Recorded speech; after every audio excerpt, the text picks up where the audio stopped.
Hello everyone, this is Grant, Developer Evangelist on the OpenShift team at Red Hat.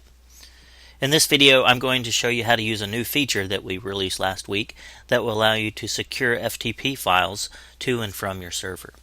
In today's demonstration I'm going to be using the NetBeans IDE, but this should work the same with any IDE that supports FTP and secure FTP integration.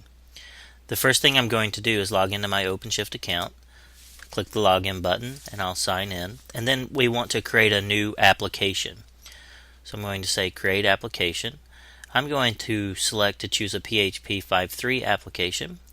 I'll give it a name. I'll call it NetBeans Demo, and I'll create the application.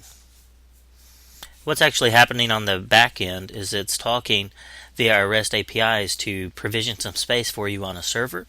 It's going to set up and configure SE Linux and Linux control groups. It's going to set up a private Git repository for you, configure SFTP, and it's going to propagate your DNS out worldwide. Now that our application has been created, we can verify that it is up and running. So we can see that we do have a templated PHP application deployed out to the Red Hat cloud. Next thing we want to do is switch over to our NetBeans IDE, and I'm going to select to create a new project and PHP application from a remote server. Click on Next. We'll give this a name here of NetBeans Demo. This is a PHP 5.3 application. We'll select Next.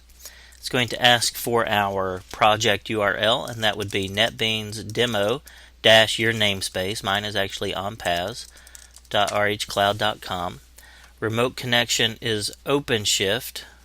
So I'm actually going to manage this and remove that and create a new one to show you what I did here. So the connection name we'll call OpenShift. The connection type is secure FTP. We'll click OK there. The host name is the same as your application names, so it'll be NetBeans Demo-on-paz.rhcloud.com. We'll specify a private key here. Your OpenShift private key is actually under the users directory, then your username, then .ssh, and then libra_id_rsa is your private key.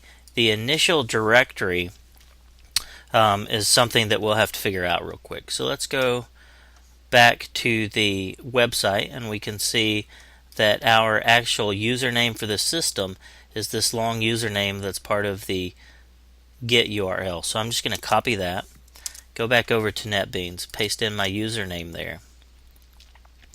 Now the initial directory, we will have to go out to the command line.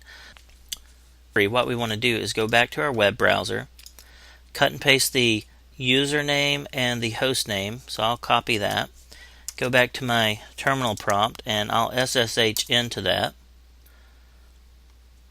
and then we can do a pwd and we can see what our initial directory is going to be.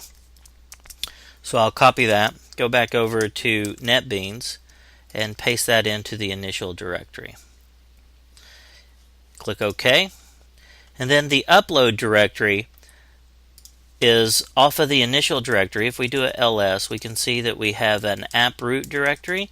If we go into app root directory, we have a repo directory and then a PHP directory, and you can see that that's where the index file is.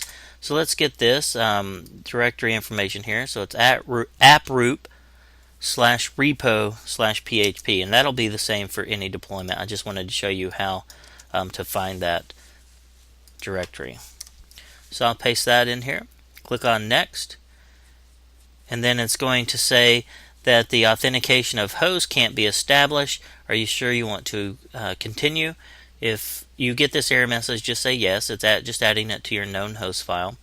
And it's going to say the following files will be downloaded. So it's going to see that we already have an index file and a health check file.